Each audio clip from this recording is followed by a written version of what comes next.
Warren Zeiders is one of country music's fastest rising stars and taking the genre by storm. All the way from his first release of his debut song, On the Run, to his first ever certified gold record, Ride the Lightning, from his 717 Tapes Volume 1, and of course, now to his newest EP, 717 Tapes Volume 2, which will be dropping April 22nd of this year, featuring his beautiful hit song, Wild Horse. Today, we had the great opportunity to sit down with Warren and discuss his love for country music and where he plans on taking it in the years to come.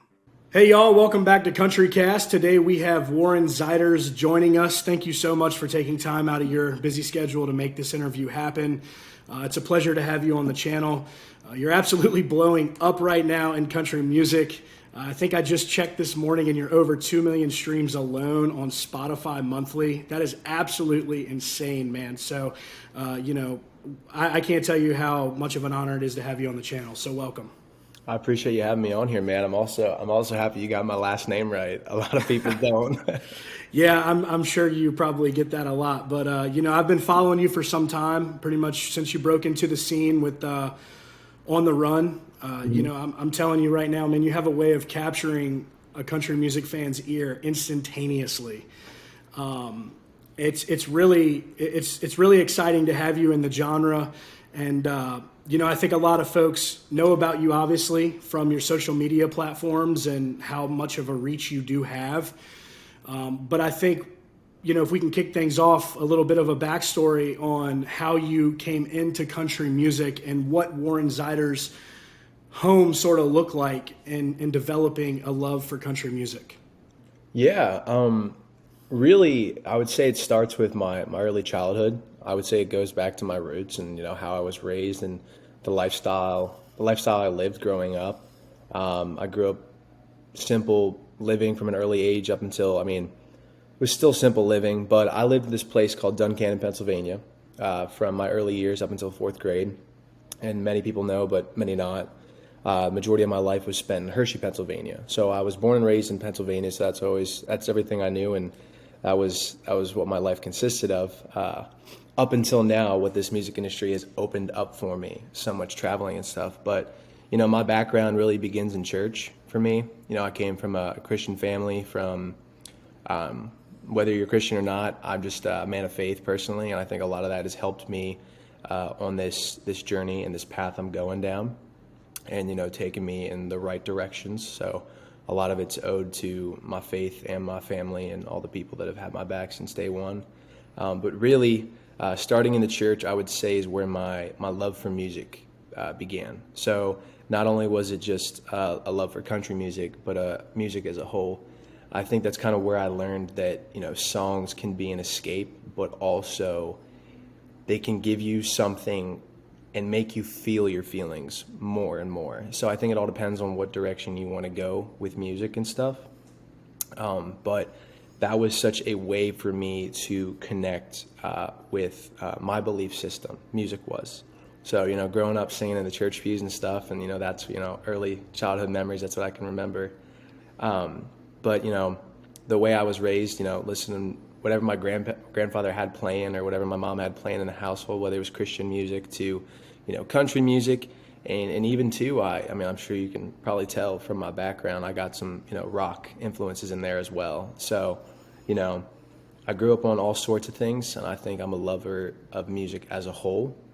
I have appreciation for so many aspects of music. But yeah, I was, just a young kid growing up, and I always, the movies always depicted the guy would always get the girl if he could sing and play guitar. So that's what you were raised up on, and going after the ladies at a young age, I was like, yeah, shit, why not? I'll try and pick up a guitar. And a big thing for me too was I was a big Guitar Hero fan. I loved Guitar Hero. Who didn't love Guitar Hero, man? I know. I'm talking about the PS2 days. I'm talking. About, old school. Oh yeah, I'm talking about the one with Slash on the cover. Were you shredding on expert, or were you like normal?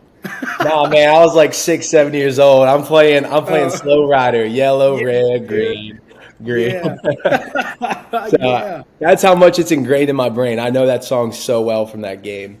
But That's kind of just like that kind of aspect. But I was an outdoors kid. Love being outdoors. I have a lot of memories, spending a lot of time with my grandparents because I grew up behind their house. So I lived that life of, spending time at my place, but waking up in the morning and going and spending time with my grandfather, working on cars and stuff in the garage with him and everything. So, but as the years went on and stuff, my family made the decision to, move to Hershey and with their careers and whatnot.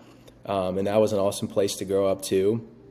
But when I got there, really the majority of my life consisted of and involved around sports. I was an athlete pretty much the majority of my life, and Played lacrosse, right? Yeah, yep, lacrosse, yeah.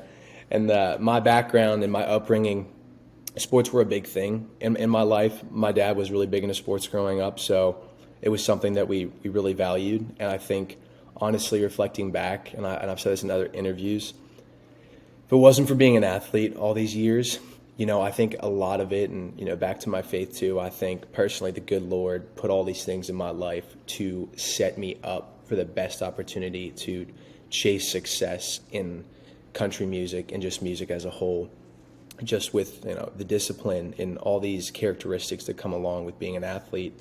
But yeah, so played lacrosse the majority of my life, and, music wasn't my thing. It wasn't something that I was actively doing. It was something that I took a couple of guitar lessons. I always loved to sing, whether I was singing on the lacrosse field or singing in the shower or singing what was ever on the radio or was in my headphones. I just really, for 22 years, I was always singing, but never singing with a purpose of doing anything with it. Was never in the church band or the church choir. It was just something that my friends and family knew I did. And I was the dude who would pick up a guitar at like a bonfire, and I'd be like, yo, this is a song I just learned. This is a cover I just learned last week. Let me play it for you guys real quick. And that's who I was. So that being said, I feel like I'm talking a lot, but hopefully that's cool. No, it's all right. I think it's really important to have a sort of a foundation for you because, as I was looking at the interviews that you've previously done before we had this today, I think it's just interesting to the fans out there because your rapid success was very fast. This sort of happened around COVID, if I'm not mistaken, is when you kind of like really decided, okay, let me try this thing and put it out there and see what people say about it. Yeah. And since 2020, I believe, is when On the Run made its debut. Yep.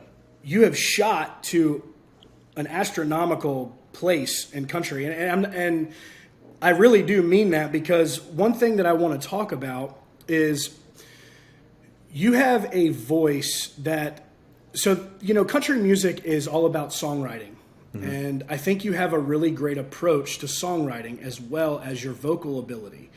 And what makes it so beautiful for country music is there's two sides of storytelling. I think you tell a story with your lyrics. I also think you tell a story with your voice. And that's very important to have both of them together. And I believe that you really nail that when someone hears you, there's no doubt that anyone would ever not know who it is. Immediately when you come on, it's like, that's Warren Zeiders, immediately.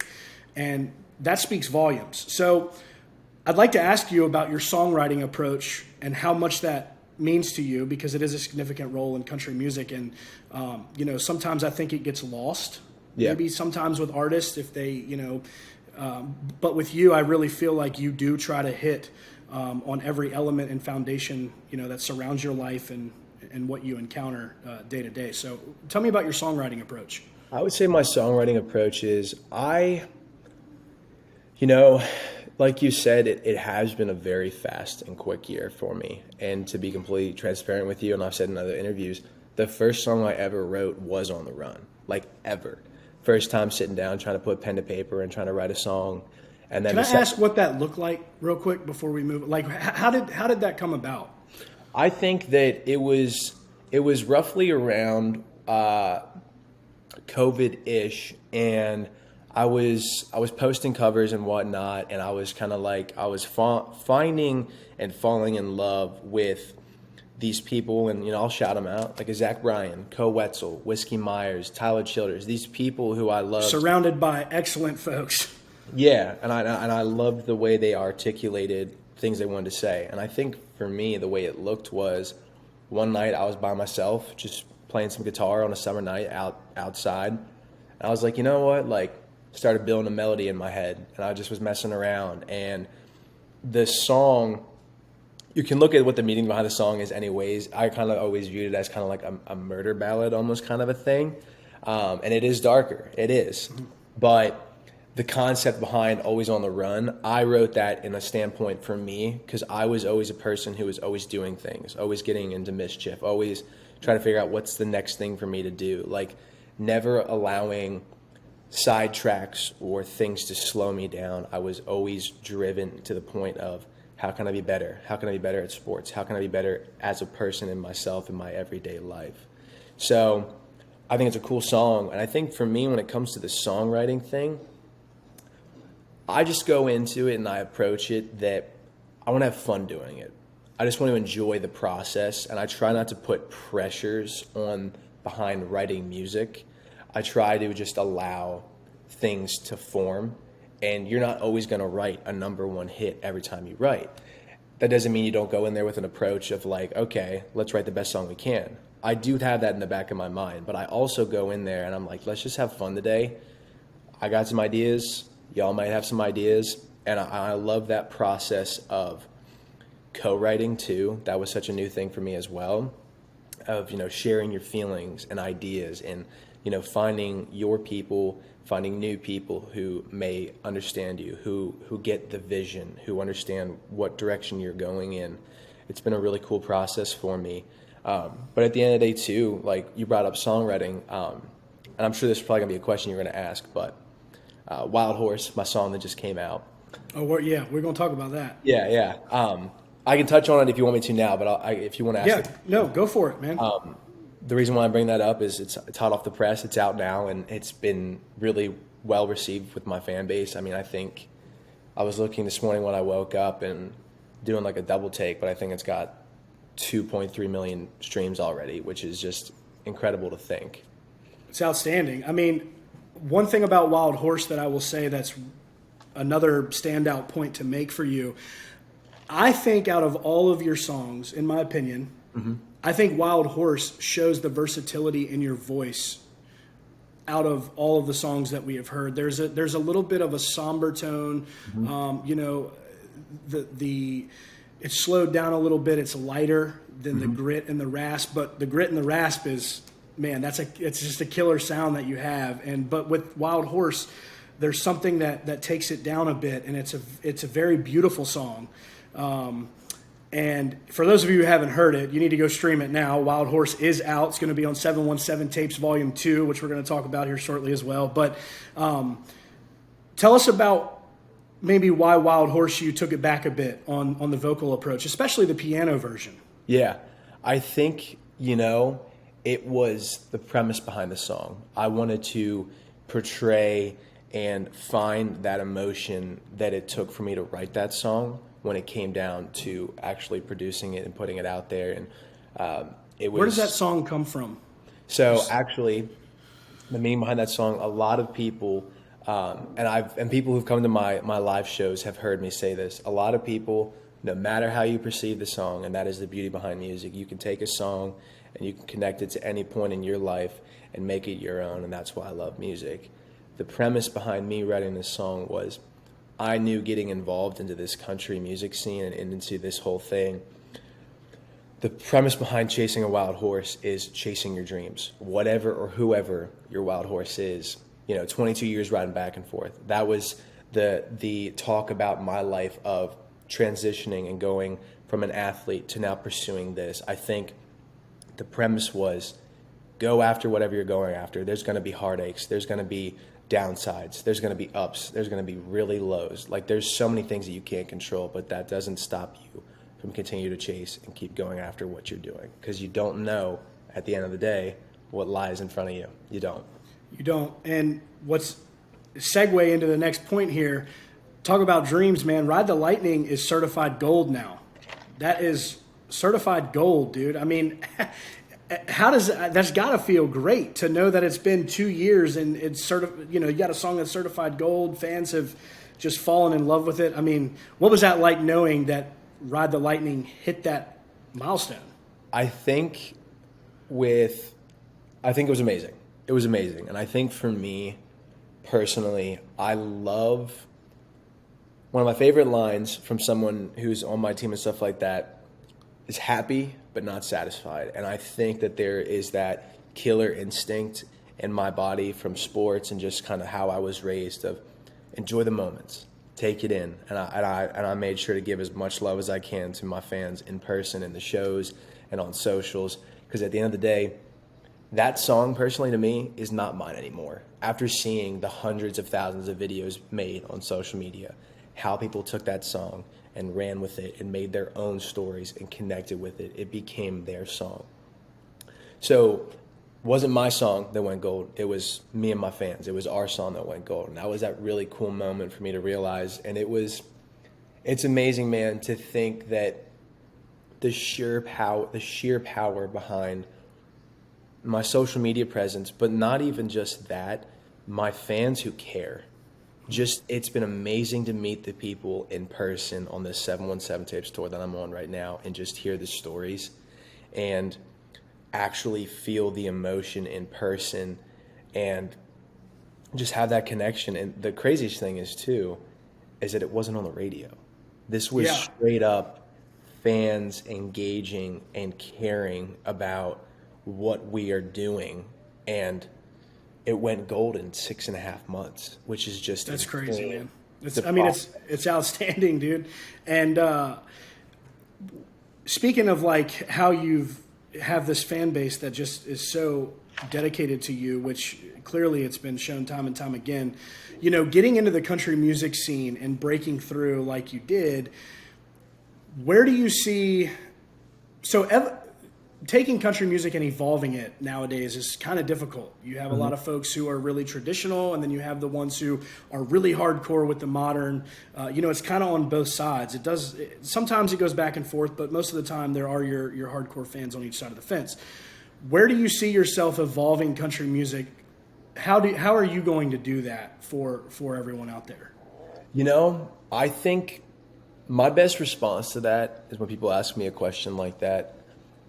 Every time it comes down to what's being written or what I put out, it's music that I can officially hang my hat on, that I know when it's coming out, that I know that this is something that I love and believe in. I'm not going to put something out or promote something that I'm like, yeah, this isn't cool. Like, I don't agree with this. I don't like this. And I think that's been the really cool thing for me about this process of finding my people, finding my team, my group who believe in what I'm doing.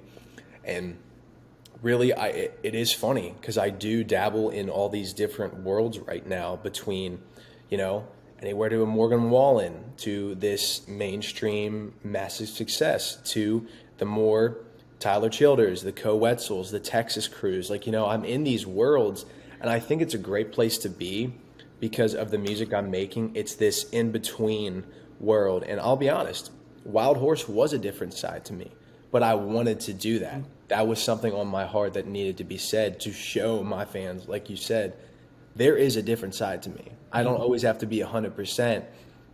It all depends on the song, what the song's supposed to be portrayed, the emotions behind it.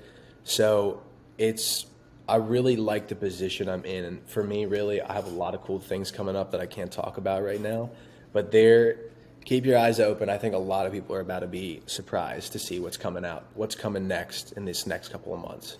But I think you being in between everyone that you have mentioned and your influences and things like that, I think that's what makes you so successful in all markets of country music, because country music comes from a little bit of everywhere anyways. Yep. So I think the way that you approach your music and the style that you relay to your songwriting and how you get the music out there and your vocal approach, it's magnificent. I mean, it's really, I'm telling you, it's when you hear Warren Zeiders, you know who he is. And I love that you're incorporating everything that you were influenced by in that. And country music, it needs a little bit of that sometimes. It needs a little bit of a spark, and you bring it. Speaking of what's new, and you can't talk about it, we can't talk about 717 Tapes Volume 2, though, right? Okay. Yeah. Okay. So let's, I think Burn It Down is going to be on there. Yep. Right? Dark Knight, And then, Yep. of course, Wild Horse, which is going to be 2 different tracks, piano and full version. Yep. What's number 5? So I have another tune coming out that I haven't posted on socials. I actually have 2 more. So I have a 2 song. more, okay. So I have a song called Southbound that I have that I have played in the live shows, and I posted maybe once or twice on socials, but I wasn't really, pushing it. I just kind of threw it up there because it was something I was working on. That track is just something that I just wanted to put out there. It was something that I think my fans need to hear from me. Again, a different side from me, vocally, and just kind of the message that I wanted to portray.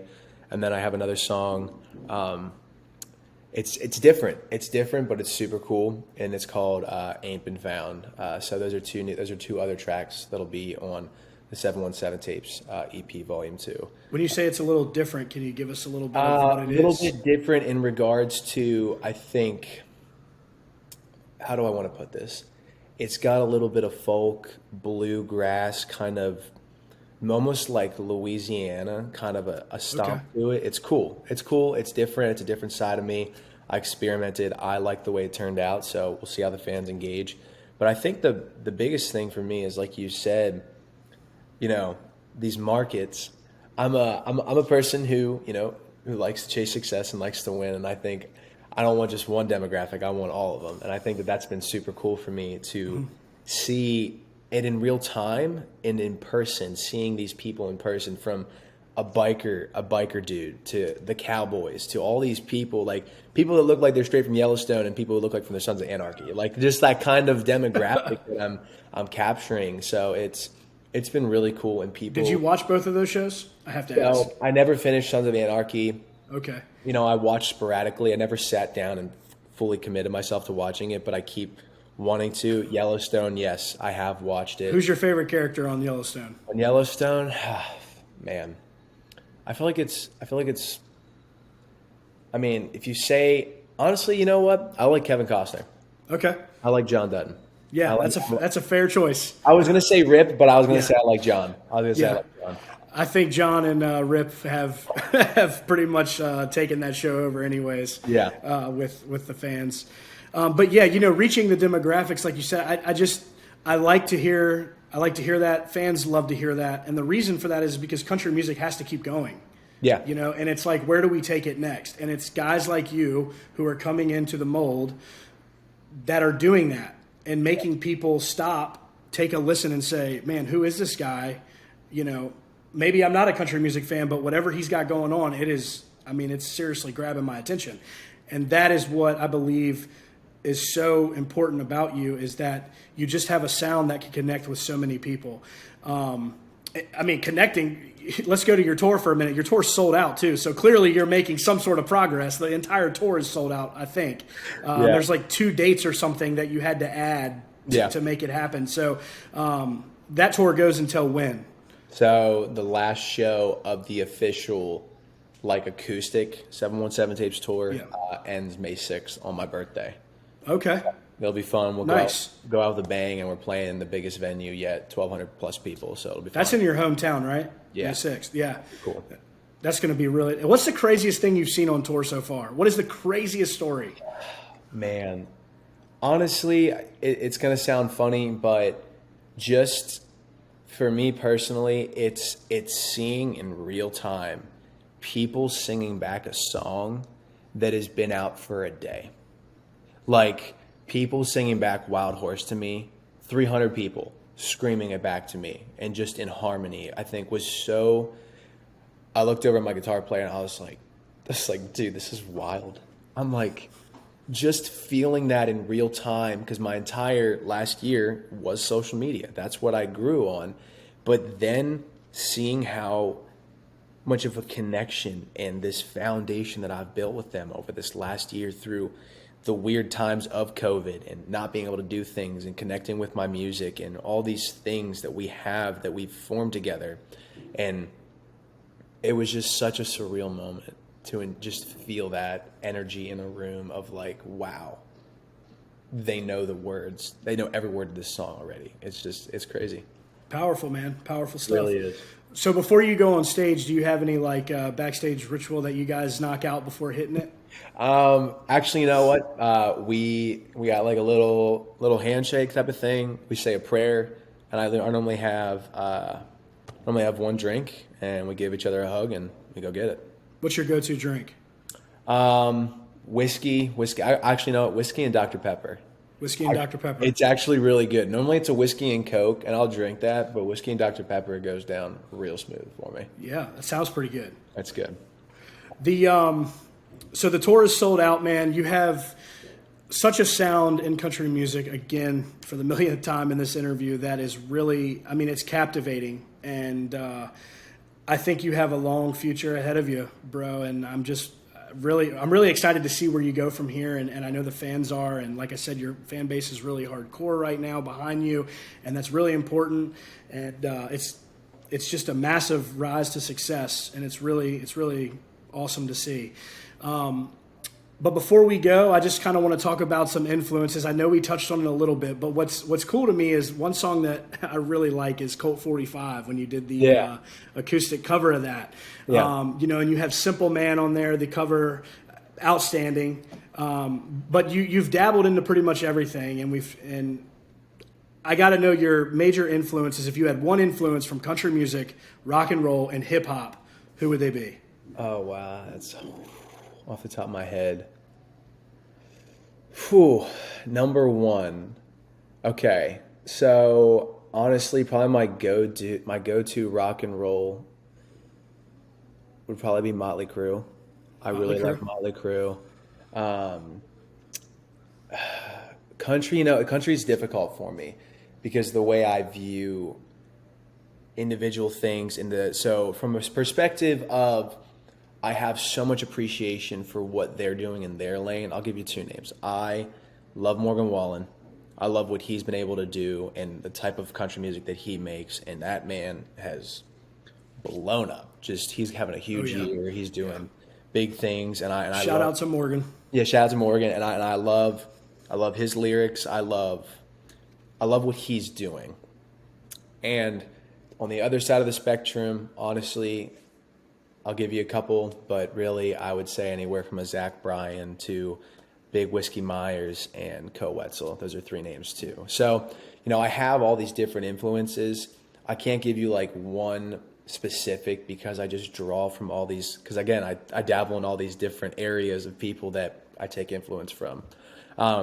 Hip hop, that's interesting. I mean, it's going to sound funny, but you know what? So hip hop kind of rap kind of area, I would say I'm actually a Justin Bieber fan. I think Justin Bieber's got some hits, man. He's got some hits, and he's got a killer vocal too. Yes. And he is a massive, massive pop star. But anyway, it makes sense though, because I mean, you have such a soulful voice, when you sing. So I can see how the R&B sort of hip hop style is more influential, than just a straight up, rap approach. Very, very, very cool stuff. Yeah. So before we go, I'll ask this question. Where do we see Warren Zeiders going from here? We have 717 Tapes Volume 2 dropping April 22nd. That is going to be a banger EP. The first EP with Ride the Lightning was insane. So I can only imagine these other two songs that we haven't heard yet are going to round out that EP. But where do we see you going from here? Is there going to be a studio album in the very near future? Or are we going to see that debut album? Are we going to see maybe a new tour? And the last question to round that out is, who do you want to collaborate with? Okay, man. Okay. I can confirm that there will be a debut album. Can I get a date? I have no date yet. I have no date for you yet. There will be one. I have a lot of things up my sleeves. And things that I'm not done saying yet. So I can either confirm or deny that there will be one final stage to the 717 tapes. We'll see. Maybe a volume 3. Okay. Maybe. We'll see. Maybe. I'm still working with my team and, trying to figure out, what I want to say and, what songs that I have up my sleeve right now. There will be, I'm leading into this this summer time right now where I'm going to be playing some festivals and stuff and open up for some cool people. And You have the festivals you're playing? do I know? I know off the top of my head, Under the Big Sky, which will be really cool. It's out in Cool. Montana. Playing with Turnpike Troubadours, Cody Jinks, Zach will be out. Zach Bryan will be out there. So it's Hell it'll of a be lineup. yeah, it'll be Yeah, it'll be a good time. yeah.